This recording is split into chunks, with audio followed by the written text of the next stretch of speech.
जादुई आम का पेड़। एक छोटे से सुंदर गांव में एक लड़का रहता था जिसका नाम था राजू। वह अपने माता पिता के साथ मिट्टी के एक छोटे से घर में रहता था।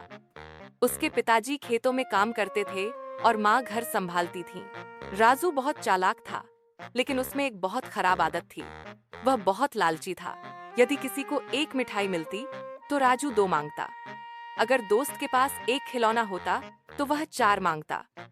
माँ बाप उसे समझाते, बेटा लालच बुरी बात है, लेकिन राजू के कानों पर जूं तक नहीं रेंगती।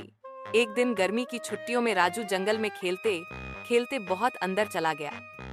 चारों तरफ पेड़ पौधे, पंछियों की आवाजें और सन्नाटा था।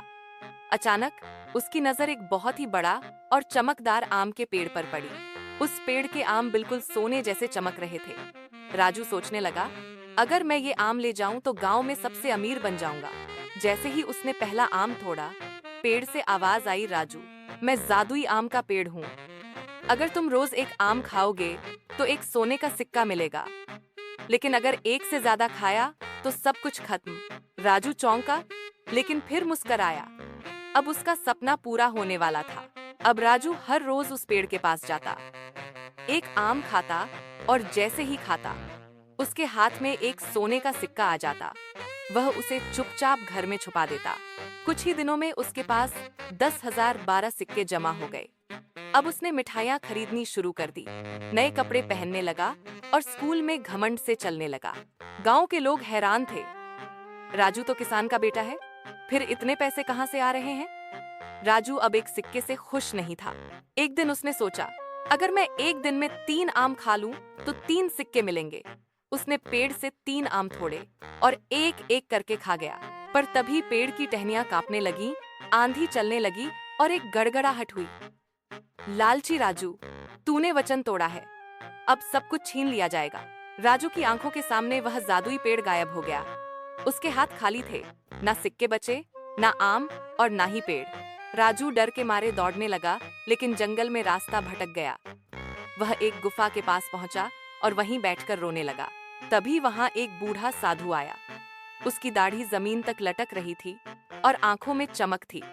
साधु ने पूछा, क्या बात है बच्चे, क्यों रो रहा है? राजू ने सब कुछ बता दिया, अपनी लालच, आम, पेड़ और सिक्कों की कहानी। साधु हंसे और बोले, लालच में जो खोता है वह सबक सीखता है, लेकिन अगर तुम सच में सुधरना चाहो तो एक मौका है। उन्होंने राजू को एक चमकता रुद्राक्ष दिया और बोले, इस रुद्राक्ष की शक्ति से तुम्हें सच का रास्ता मिलेगा, लेकिन याद रखना, लालच से फिर से सब मिट सकता है। भाग 6, घर की वापसी और नया राजू। रुद्राक्ष के सहारे राजू जंगल से बाहर आया। गांव लौटा तो सब हैरान रह गए। अब राजू ने अपने माँ बाप से माफी मांगी और अपने सभी सिक्के गांव के मंदिर में दान कर दिए। अब वह ईमानदारी से काम करने लगा। उसने खेतों में अपने पिता के साथ मेहनत करना शुरू किया, स्कूल में पढ़ाई पर ध्यान दिया और दोस्तों के साथ खिलौने और मिठाइयाँ बांटना सीखा। गांव वाले कहते, अब राजू वो नहीं जो पहले था, अब वह समझदार और नेकदिल लड़का है। भाग 7, असली जादू। कुछ साल बीत गए। एक दिन जब राजू 18 साल का हुआ तो उसके सपने में वही जादुई पेड़ आया।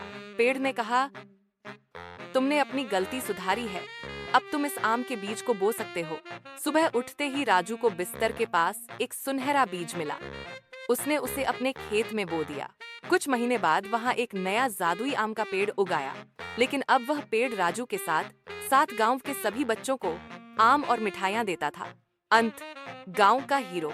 अब राजू सिर्फ अमीर नहीं, बल्कि गांव का सबसे पसंदीदा लड़का बन चुका था। उसने एक स्कूल खोला जहां बच्चों को ईमानदारी, मेहनत और संतोष का पाठ पढ़ाया जाता था। कहानी की सीख, लालच हमेशा नुकसान करता है, सच्चाई, मेहनत और संतोष, यही जीवन की असली जादू है। गलती करना बुरा नहीं, लेकिन उसे सुधारना सबसे बड़ा काम है।